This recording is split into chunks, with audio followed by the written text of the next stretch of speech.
कहते हैं हमारी ही दुनिया में ना जाने कितनी दुनियाएं और बसती है, मगर इंसान सिर्फ उसे ही मानता है जिसे वो देख सकता है। काली अमावस की रात थी। चारों ओर सिवाय हवाएं और शोर के अलावा कुछ भी नहीं था।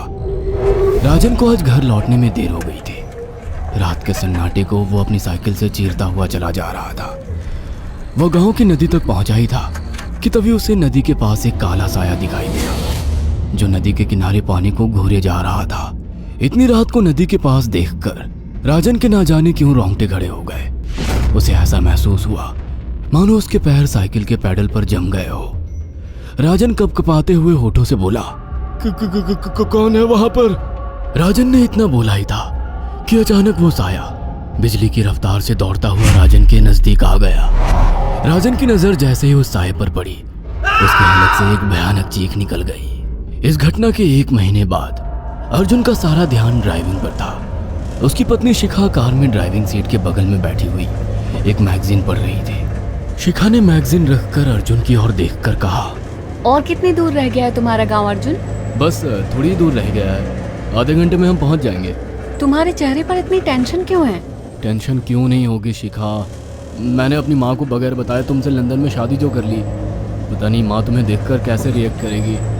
डोंट वरी अर्जुन, मुझ पर भरोसा रखो। तुम्हारी माँ को मनाने की जिम्मेदारी मेरी है। आई होप शिखा ऐसा ही हो। यकीन मानो अगर ऐसा हुआ ना तो मेरे ऊपर से एक बहुत बड़ा बोझ उतर जाएगा। अब मुस्कुरा भी दो यार। अच्छा, तुम बता रहे थे कि गांव में तुम्हारी बहुत बड़ी हवेली बनी हुई है। कुछ बताओ ना अपनी हवेली के बारे में। अरे 15 मिनट में हम वैसे भी पहुंचने वाले हैं, तुम खुद देख लेना। कुछ ही देर में अर्जुन अपने गांव वीरपुर अपनी हवेली में खड़ा हुआ था। अर्जुन की मां अर्चना देवी अर्जुन के स्वागत के लिए हवेली के बाहर खड़ी हुई थी। अर्जुन ने दौड़कर अपनी मां के पैर छुए।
सन्नाटा पसरा हुआ था। उसे याद था कि उसकी हवेली में बहुत सारे नौकर चाकर हुआ करते थे। डाइनिंग टेबल पर डिनर के दौरान अर्जुन अपनी माँ से जो बोला वो सुन उसकी पत्नी शिखा और रहस्यमय अंदाज में मुस्कुराकर लगातार देखे जा रही थी। माँ, हवेली के सारे नौकर कहाँ गए? मैंने सबको छुट्टी दे दी बेटा। लेकिन क्यों माँ, तुम्हें तो काम करने में बहुत ज्यादा तकलीफ होती होगी। नहीं बेटा, मुझे कोई तकलीफ नहीं होती। कुछ वक्त से मुझे सुकून और सन्नाटा अच्छा लगता है। अर्जुन इससे पहले अपनी माँ से कुछ कहता कि उसकी माँ ने उसे बोलने से रोक दिया। अर्जुन चुपचाप खाना खाने लगा। खाने के बाद अर्जुन और शिखा बेडरूम में चले गए। अर्जुन बेड पर सोच में लेटा हुआ था कि अचानक शिखा अर्जुन से लिपट गई और वासना का तूफान अपने चरम पर पहुंच गया था। अचानक शिखा को दरवाजे पर 2 लाल लाल आंखें दिखाई दिए। उसे ऐसा लगा जैसे कि कोई उसे देख रहा हो। शिखा ने तुरंत बेड से उठकर अपने कपड़े पहन लिए। क्या हुआ शिखा? अर्जुन, मुझे ऐसा लगा जैसे कोई हम दोनों को देख रहा हो। पागल हो गई हो क्या? हवेली में सन्नाटा पसरा हुआ है, एक भी नौकर चाकर नहीं है। तुम्हें वहम हुआ होगा। तुमने तो सारा मूड खराब कर दिया शिखा, अब सो जाओ। उस रात अर्जुन तो गहरी नींद में सो गया, मगर शिखा की आंखों से नींद कोसों दूर थी। अगली सुबह शिखा जल्दी उठकर किचन की ओर चली गई, मगर उसने देखा कि उसकी सास अर्चना नाश्ता तैयार कर चुकी थी। माँ, आपने तकलीफ क्यों की? मुझे बुला लेती आप। शिखा की बात सुनकर उसकी सास अजीब से अंदाज में शिखा की ओर देखने लगी। उनके देखने के अंदाज में पता नहीं ऐसा क्या था, कि शिखा को अपने रोंगटे खड़े होते हुए महसूस हुए। अर्चना धीरे धीरे करीब कदमों से शिखा के करीब आकर बोली, कोई बात नहीं बेटी, तुम्हें अब यहीं रहना है। तुम सिर्फ मेरे बेटे के साथ प्यार से रहो और जल्दी से मुझे एक पोता दे दो। काम की चिंता मत करो, वो सब मैं कर लूंगी। कुछ ही दिनों के बाद अर्चना गर्भवती हो गई।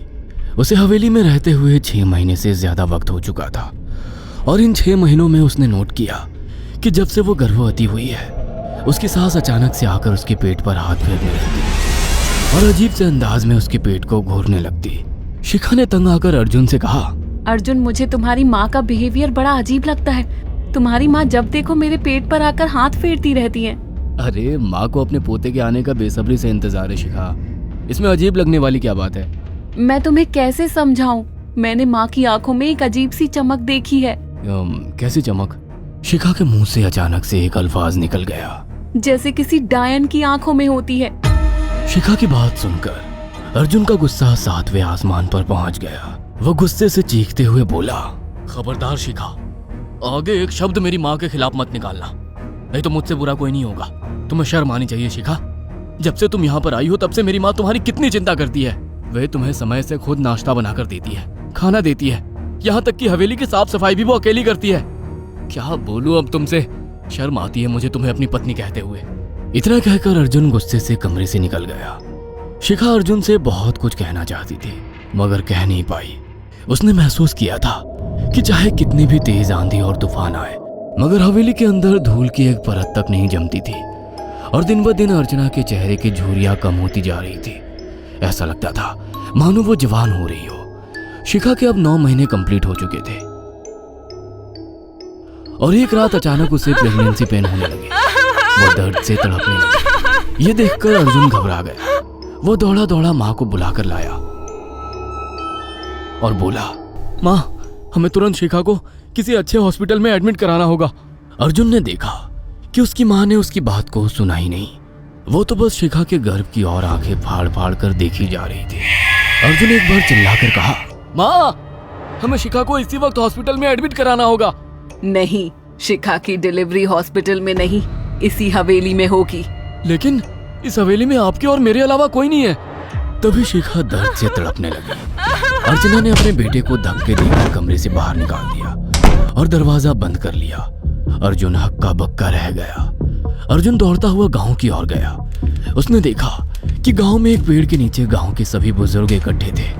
उनके हाथों में जलती हुई मशालें थीं। अर्जुन उनके पास पहुंच गया और बोला, मेरी मदद कीजिए, मेरी बीवी को प्रेगनेंसी दर्द हो रहे हैं। आप प्लीज किसी दाई को बुला लीजिए, जितना पैसा चाहिए देने को मैं तैयार हूँ।